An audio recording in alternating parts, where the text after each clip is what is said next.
اعوذ باللہ من الشیطان الرجیم، بسم اللہ الرحمن الرحیم۔ درود پاک کے حوالے سے عمل پیش کرنے جا رہا ہوں۔ درود پاک یہ ایک ایسا عمل ہے کہ اللہ پاک اس عمل کی برکت سے انسان کو اس دنیا کے اندر ترقیاں، کامیابیاں، عروج دیتا ہے، اور اس عمل کو جس مقصد کے لیے بھی پڑھا جائے اللہ پاک اس مقصد میں انسان کو کامیابی عطا فرماتا ہے۔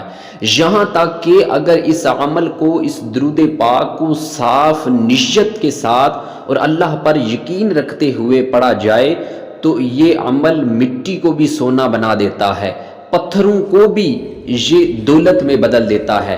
ایک مرتبہ حضرت علی رضی اللہ تعالی عنہ حرم پاک میں بیٹھے ہوئے تھے تو کچھ لوگ، اور وہاں پر ابو جہل اور کچھ بڑے بڑے کافر موجود تھے، تو کچھ لوگ ان کافروں کے پاس آئے اور ان سے کہا کہ ہم بھوک سے نڈھال ہو چکے ہیں، ہماری کچھ مدد کیجئے۔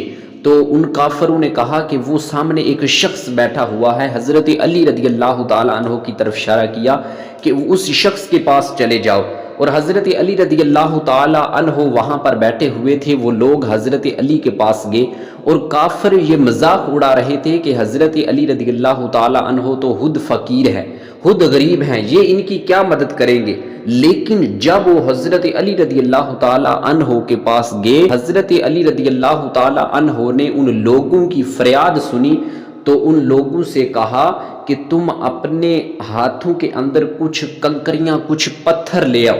تو جب ان لوگوں نے وہ کنکریاں، پتھر لے کر حضرت علی کی بارگاہ کے اندر حاضر ہوئے، حضرت علی رضی اللہ تعالی عنہ نے کچھ پڑھ کر ان کے ہاتھوں پر دم کیا تو فرمایا اب اپنی مٹھیوں کو کھول دو۔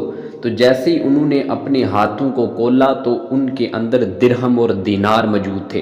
تو جب کافروں نے یہ دیکھا تو وہ حیران اور پریشان ہو گئے۔ انہوں نے پوچھا کہ یہ آپ نے کیا پڑھا ہے؟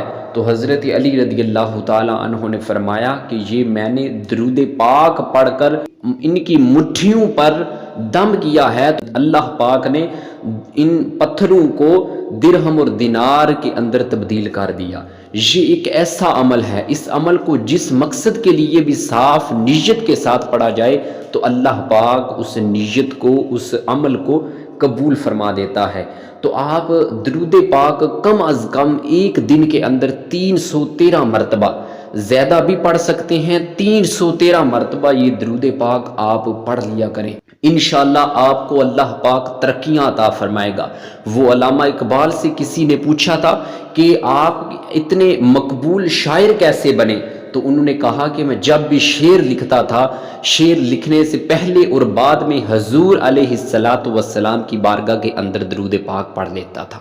یہ ایسا عمل ہے، تو آپ اس عمل کو کریے، انشاءاللہ آپ کی پریشانیاں، مصیبتیں، تکلیفیں، ہر ایک دکھ درد دور ہو جائیں گے اور آپ کی زندگی خوشحال گزرے گی۔ تو آپ نے اس عمل کو چھوڑنا نہیں ہے۔ اور درود پاک کی کئی قسمیں ہیں۔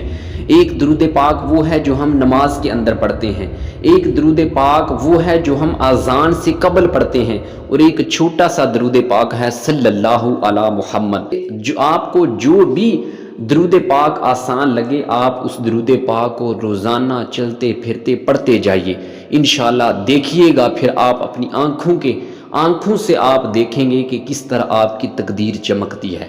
تو اللہ پاک سے دعا ہے کہ ہمیں کثرت کے ساتھ حضور علیہ السلام پر درود پاک پڑھنے کی توفیق عطا فرمائے۔ آمین بجاہ النبی الامین صلی اللہ تعالی علیہ وسلم۔